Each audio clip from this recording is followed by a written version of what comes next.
پھر اعتراض آیا ہے کہ سنن ابن ماجہ حدیث 1253 سورج شیطان کے سینگوں سے نکلتا ہے. بھائی پوری حدیث پڑھ کر سمجھا دیں جزاک اللہ خیرہ. اچھا سنن ابن ماجہ کی حدیث 1253 ہے. آپ نے یہ کہا ہے کہ سنن ابن ماجہ کی حدیث ہے کہ سورج شیطان کے سینگوں سے نکلتا ہے. یہ بات ایسی کوئی بھی نہیں ہے.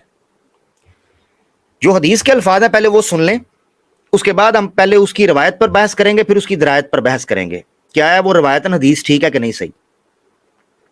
اور پھر ہم اس چیز پہ بحث کریں گے کہ کرن شیطان سے مطلب کیا ہے, کہ شیطان کا سینگ جو ہے وہ کیا ہے, آیا یہ کوئی حقیقی چیز ہے, کیا واقعی اس کا مطلب سینگ ہے یا کچھ اور بھی ہے. ٹھیک ہے, تو یہ سمجھنا بڑا ضروری ہے. اور پھر کانٹیکسٹ کیا کہتا ہے. سب سے پہلے یہ دیکھیں کہ جو حدیث ہے نا سنن ابن ماجہ کی, وہ حدیث مرسل ہونے کی وجہ سے مضبوط نہیں ہے. ٹھیک ہے جی, میں آپ کے سامنے حدیث رکھ دیتا ہوں, حدیث رکھ دیتے ہیں. یہ ہے جی سنن ابن ماجہ کی حدیث. سنن ابن ماجہ کی حدیث ہے یہ 1253 جو آپ نے کہا ہے. ٹھیک ہے جی 1253 یہ حدیث ہے. اب مزے کی بات یہ ہے کہ جس چیپٹر میں یہ حدیث آئی ہے اس سے پتا چلتا ہے کہ یہاں کرن سے مراد کیا ہو سکتا ہے. مگر اس سے پہلے کہ ہم حدیث کے متن کی طرف جائیں, ہم اس کی چین کی طرف جاتے ہیں جو روایت ہے. دوست یاد رکھیں کہ یہ اعتراض نہ صرف ملحدین کی طرف سے کیا جاتا ہے بلکہ منکرین حدیث کی طرف سے بھی کیا جاتا ہے. منکرین حدیث کا کہنا یہ ہے کہ یہ حدیث ان سائنٹیفک ہے اور یہ سائنٹیفک ایرر ہے, ان لاجیکل ہے. تو اسی لیے اس وجہ سے ہم حدیث کی حجیت پر اعتراض کرتے ہیں کہ حدیث جو ہے نا یہ اسلام پر مذاق کرنے کا سبب بنتی ہے. اور جو ملحدین ہیں وہ تو آبویسلی حدیث کو اسلام کا حصہ سمجھتے ہیں, اس لیے وہ پورے کا پورے اسلام پر اعتراض کرتے ہیں. مگر مسئلہ یہ ہے کہ اس حدیث کے اندر ایک راوی ہیں جن کو میں نے ہائی لائٹ کیا ہوا ہے, ابو عبداللہ السنابحی. یہ ابو عبداللہ السنابحی جو ہیں یہ تابعی ہیں, یہ صحابی نہیں ہیں. اور تابعی کا صحابی کے بغیر بیان کرنا رسول اللہ صلی اللہ علیہ وسلم سے, اس کو کہتے ہیں مرسل. اور تابعی کی جو مرسل ہوتی ہے اس کو ضعیف کہتے ہیں, الا یہ کہ سما کی تصریح نہ آ جائے اصول حدیث کے مطابق. یعنی یہاں دیکھیں روایت آتی ہے ابو عبداللہ السنابی ان رسول اللہ صلی اللہ علیہ وسلم قال. اب تابعی کی ملاقات نبی پاک صلی اللہ علیہ وسلم سے ثابت ہی نہیں ہے, اور تابعی نے نبی پاک صلی اللہ علیہ وسلم کو دیکھا ہی نہیں. نہ ملاقات ثابت ہے, نہ دیکھا ہے, نہ سنا ہے, تو وہ ڈائریکٹ حدیث کیسے بیان کر سکتے ہیں. ہاں اگر وہ کہتے کہ میں نے کسی صحابی سے سنا, وہ صحابی آگے سے کہتے اللہ کے رسول, تو بات سمجھ آتی تھی. تو یہ چین کے اندر بریک ہو گئی ہے. اچھا اس کی ایک اور سند جو ہے وہ سنن نسائی کے اندر بھی ہے, مگر افسوس سے کہنا پڑتا ہے کہ وہ بھی مرسل ہی ہے. وہ سند بھی, اس کے اندر بھی تابعی جو ہے وہ نبی پاک صلی اللہ علیہ وسلم سے ڈائریکٹ بیان کر رہے ہیں, بیچ میں سے صحابی کا جو حصہ ہے اس کو گرا دیا ہے. تو اسی لیے اس حدیث پر اعتماد نہیں کیا جا سکتا سند کے اعتبار سے. مگر چونکہ اور بھی حدیثوں کے اندر اس کے اشارے ملتے ہیں چھوٹے چھوٹے, مگر مسئلہ یہ ہے کہ جس ڈیٹیل سے حدیث یہاں آئی ہے وہاں اس طریقے سے بیان نہیں ہوئی, اس لیے وہ تو صحیح ہے مگر یہ اپنی سند کی وجہ سے کمزور ہو گئی. اس کی وجہ کیا ہے؟ اب یہ ہوگی روایت کے اوپر بحث. اب ہم آ جاتے ہیں درایت کے حوالے سے. تو متن پہلے رکھ لیتے ہیں, درایت آپ دیکھ لیں. یہ یاد رکھیں کہ کوئی بھی محدث جب حدیث کو لے کے آتا ہے اور کوئی شخص بھی جب حدیث کو بیان کرتا ہے تو اس کے پورے متن کو سامنے رکھنا چاہیے. یہاں کہیں بھی نہیں لکھا ہوا کہ شیطان کے سینگوں سے وہ نکلتا ہے, کہیں بھی نہیں لکھا. یہ لکھا ہے کہ وہ شیطان کے سینگوں کے درمیان سے طلوع ہوتا ہے. اب میں نے کئی دفعہ سورج کو دیکھا ہے, پہاڑوں والی سائڈ پہ آپ جائیں تو وہاں جب سن رائز ہوتا ہے تو سورج جو ہے وہ پہاڑوں کے درمیان میں سے نکلتا ہے. اب کوئی اس کو ان سائنٹیفک کہہ سکتا ہے؟ نہیں. اسی طرح سورج طلوع ہو رہا ہو اور آپ نے کئی دفعہ دیکھا ہوگا سوشل میڈیا کے اوپر تصویریں آتی ہیں کہ سورج جو ہے نا وہ سن سیٹ ہو رہا ہے, سورج غروب ہو رہا ہے یا طلوع ہو رہا ہے, تو لوگوں نے سورج کو ہاتھ سے ایسے روکا ہوا ہے, دور کھڑے ہیں. وہ ایک آپٹیکل الوژن ہوتا ہے, یعنی کیمرے کو اس اینگل سے وہ تصویر کھینچتے ہیں کہ ایسے لگتا ہے جیسے سورج کو ہاتھ میں اٹھایا ہوا ہے. اب کوئی اس تصویر کو دیکھ کر کچھ کا کچھ کہنا شروع کر دے. تو یہ اینگلنگ کے اوپر بات ہو رہی ہے, کیونکہ جب سورج کے طلوع اور غروب کی بات ہوگی تو ہمیشہ اینگلنگ کی بات ہوگی. اس کی وجہ یہ ہے کہ سائنٹیفکلی یہ چیز پروون ہے کہ نہ سورج کبھی طلوع ہوتا ہے نہ کبھی غروب ہوتا ہے. تو جب بھی اس کے طلوع اور غروب کی بات آئے گی تو وہ اینگلنگ کی بات آئے گی یا ریلیٹو ہونے کی بات آئے گی. اس لیے اس کو سمجھنا بڑا ضروری ہے. اس حدیث کے اندر یہ کہا گیا ہے کہ وہ شیطان کے سینگوں کے درمیان سے طلوع ہوتا ہے. اب یہ क्या बात हुई, अगर यहां पर कर्न हम सींग को भी समझें, सींग को भी, तो जो चैप्टर है और हदीस की जो पूरा मतन है वो ये बता रहा है कि यहां पर इबादत करने का वक्त उसकी बात हो रही है। क्योंकि आप चैप्टर देखें ऊपर, सबसे पहले आप देखें ऊपर जो जिस किताब के अंदर ये हदीस आई है, ये आई है किताब इकामत सलात व सुन्नत फीहा, नमाज को कायम करने की किताब है कि नमाज कैसे कायम की जाएगी और उसका तरीका क्या होगा। उसमें एक बाब बांधा है चैप्टर 148, वो क्या है, बाबू मा जा फिस्सातिल्लती तुकरहु फीहा सलात। उन घड़ियों के बारे में ये चैप्टर है जिन घड़ियों में, जिस टाइम में, जिस वक्त में, जिस जमाने में नमाज पढ़ना मकरूह है, रोका गया है कि उस वक्त में नमाज नहीं पढ़नी। इंग्लिश में लिखा हुआ है when it is dislike to perform prayer, कि जब नापसंद किया गया है कि नमाज ना पढ़ें, उस वक्त के अंदर यह हदीस है। तो अब हम दरायतुल हदीस पर बात कर रहे हैं, रवायतुल हदीस के एतबार से मैं बात कर चुका हूं, तो दरायतुल हदीस के एतबार से भी यह सियाक बताता है कि यह हदीस टाइम को डिफाइन कर रही है कि किस टाइम में आपने इबादत करनी है, किस में नहीं। तो इस एतबार से कर्न का एक तर्जुमा टाइम भी होता है, जैसे अल्लाह, या जमाना भी होता है। जैसे एक हदीस है अल्लाह के रसूल पाक सल्लल्लाहु अलैहि वसल्लम, सुनन तिरमिज़ी के अंदर अल्लाह के रसूल ने फरमाया खैरुल कुरूनी करनी सुम्मल लदीना यलूनहुम सुम्मल लदीना यलूनहुम, बेहतरीन जमाना, बेहतरीन टाइम मेरा है, फिर उसके बाद और फिर उसके बाद। अब वहां कर्न से मुराद टाइम है, ठीक हो गया। तो यहां चूंकि साआत का जिक्र आ गया है, टाइम का जिक्र आ गया है, तो इसलिए यहां पर कर्न का तर्जुमा आप टाइम भी कर सकते हैं। यानी इसका मतलब यह हुआ कि सूरज जब तुलू हो रहा होता है तो वो शैतान का वक्त होता है, सूरज तुलू होते वक्त। शैतान के वक्त से क्या मुराद है कि उस वक्त शैतान जो होता है ना, वो अपनी एक्टिविटी कर रहा होता है, कोई काम कर रहा होता है। अब ये चीजें चूंकि गैब से हैं और इसका हुक्म और इसका इंफॉर्मेशन वो सिर्फ अल्लाह की जात या अल्लाह का रसूल दे सकते हैं।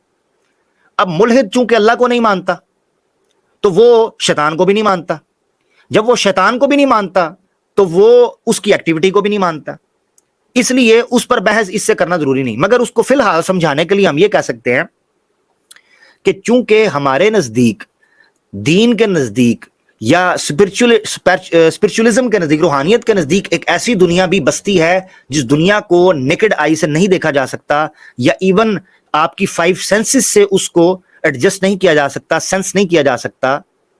तो हमारे नजदीक एक पूरा और सिस्टम है, जिस तरह कॉस्मोलॉजी के अंदर मुख्तलिफ एनर्जीज और लेयर्स फैली हुई हैं, इसी तरीके से हम इसको समझते हैं। तो शैतान जो है ये उसका वक्त होता है। इस वक्त के अंदर मुसलमानों के लिए नमाज पढ़ना मना कर दिया गया है। जब सूरज तुलू हो रहा हो, तुलू होने से पहले तक फजर का वक्त होता है, आप नमाज पढ़ सकते हैं, मगर जैसे ही सूरज तुलू होता है आपको नमाज पढ़ने का हुक्म नहीं है। यही वजह है कि हम देखते हैं कि जो लोग सूर्या नमस्ते करते हैं, हिंदुओं के अंदर भी जो सूरज की पूजा करना शुरू कर दिया है जो लोगों ने, या इवन मुशरिकीन मक्का के यहाँ भी वो लोग इस तरह की क्रिएशन की, सूरज की, चांद की, चरिंद परिंद की, दरख्तों की, पत्थर की, पानी की, आग की, मट्टी की, इस तरह की चीजों की पूजा करते थे, इवन जानवरों की पूजा करते थे, तो उन चीजों से मना किया गया। तो इस्लाम तौहीद में इस कदर कटर था, इतना एक्सट्रीम था तौहीद के अंदर, मोनोथिज्म के अंदर, कि वो ये चाहता था कि हर उस चीज से दूर रहा जाए जिससे शिरक की बू आती हो। इसीलिए सूरज तुलू होते वक्त को, चूंकि लोग सूरज की पूजा करना शुरू करते थे, उस वक्त को शैतान का वक्त कहा, क्योंकि शिरक शैतान की पैदावार है, अल्लाह की नहीं। तो शैतान जो है वो शिरक करवाता है, इसलिए इस चीज से रोक दिया गया कि इस टाइम के ऊपर आप ये काम नहीं कर सकते।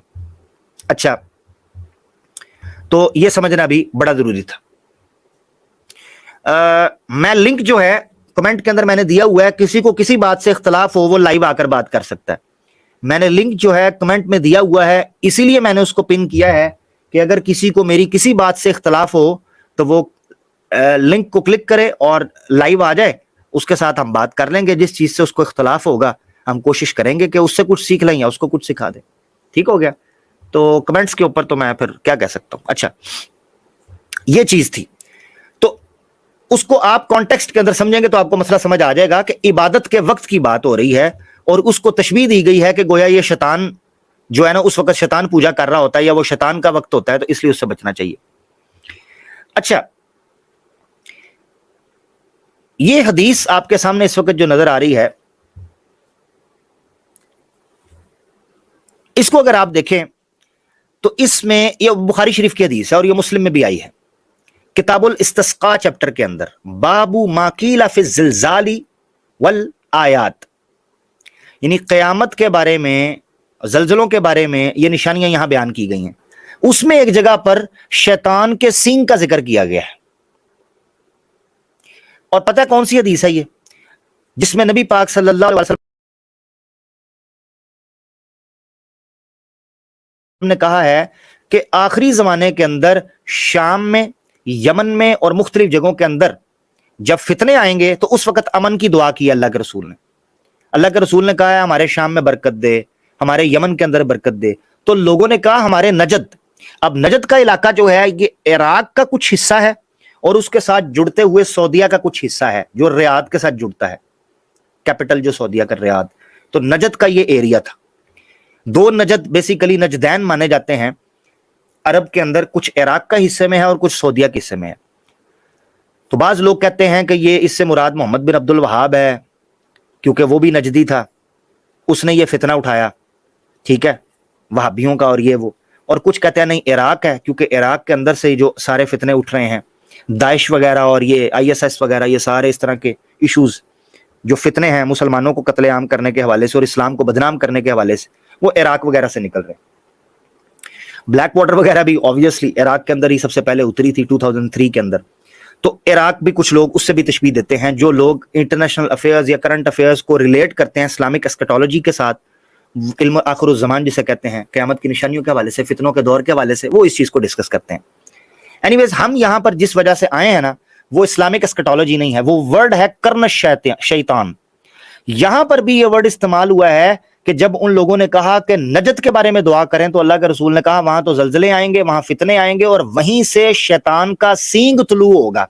अब यहां भी सींग तर्जुमा किया हुआ है, मगर मैंने आपको कहा कि जब कयामत के यानी जब भी सियाक के अंदर, कॉन्टेक्स्ट के अंदर टाइम डिस्कस होगा ना, तो वहां कर्न से मुराद टाइम ही होना चाहिए। जब टाइम मुराद होगा, यहां टाइम कैसे मुराद है? क्योंकि अल्लाह के रसूल कयामत और आखिर ज़मान और फितनों और मुस्तकबिल के बारे में पेशगोई कर रहे हैं, तो मुस्तकबिल का लिंक जो है वो टाइम के साथ होता है। तो यहां अल्लाह के रसूल ने शैतान के सींग से मुराद, कर्न से मुराद बेसिकली ये कहा कि वहीं से तो शैतान का वक्त शुरू होगा। तो तुलू होने से मुराद होता है शुरू, यानी दिन आपका कब शुरू होता है? जब सूरज तुलू होता है तब आपका दिन शुरू होता है।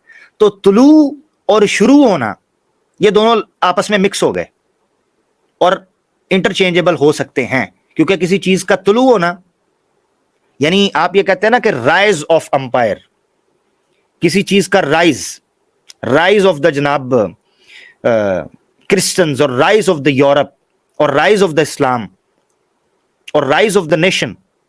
तो राइज होने का मतलब उस वक्त उनका टाइम शुरू हुआ है, अपना टाइम जो है वो उस वक्त आया है, ये कह के इसको इस तरीके से समझ सकते हैं। तो ये भी कर्न शैतान का जिक्र किया गया। इससे भी पता चलता है कि कर्न शैतान से वाकयातन कोई शैतान के सींग मुराद नहीं है जो सर के ऊपर ऐसे हों, जो नजर आते हों। इससे मुराद टाइम है, खासकर तब जब कॉन्टेक्स्ट के अंदर टाइम इशारा मिल रहा हो कि वक्त के साथ कोई चीज खास हो, जैसे कि यहां कहा। अच्छा, अगर कोई ये कहे कि नहीं इससे सींग ही मुराद है, तो मैं अब आपको एक हदीस दिखाने लगा हूं आपकी स्क्रीन के ऊपर, सही मुस्लिम की 612 हदीस है। इसमें भी नमाज के टाइम का जिक्र है, बाब औकात सलाती वल comes, the times of the 5 prayers. इसमें कर्न शैतान की जगह कर्न शम्स आया है, यानी आता है इज़ा सल्लैतुमुल फज्र फइन्नहु वक्तुन इला अन यतला कर्नु शम्स अल अव्वल। जब तुम फजर पढ़ने लगो या पढ़ लो या पढ़ोगे तो इसका वक्त तब तक होता है जब सूरज अपना सर निकालता है, सूरज का वक्त शुरू होता है तब। अब यहां अगर कोई कहे कि कर्न से हमने सींग मुराद लेना है, तो सूरज का तो सींग होता ही नहीं। चलो शैतान नहीं नजर आता, मगर इतराज ये उठेगा सूरज तो नजर आता है ना, सूरज के सींग किधर है? चलो शैतान तो फिजिकली आप टच नहीं कर सकते या उसको प्रेजेंट नहीं कर सकते, सूरज तो सामने है, सूरज के सींग नहीं है। तो इससे पता चला कि यहां कर्न से मुराद टाइम है, वाकयातन कोई फिजिकल सींग नहीं है जिसे हॉर्न कहते हैं, वो नहीं है। यहां पर टाइम मुराद है, और खासकर तब जब कॉन्टेक्स्ट टाइम की डिमांड कर रहा हो कि यहां वक्त ही मुराद है।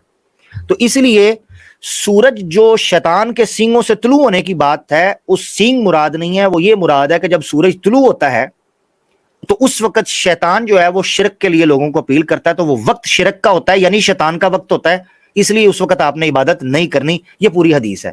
اگر اس حدیث کو صحیح مان بھی لیں تو اس کی یہ جسٹیفیکیشن ہو سکتی ہے۔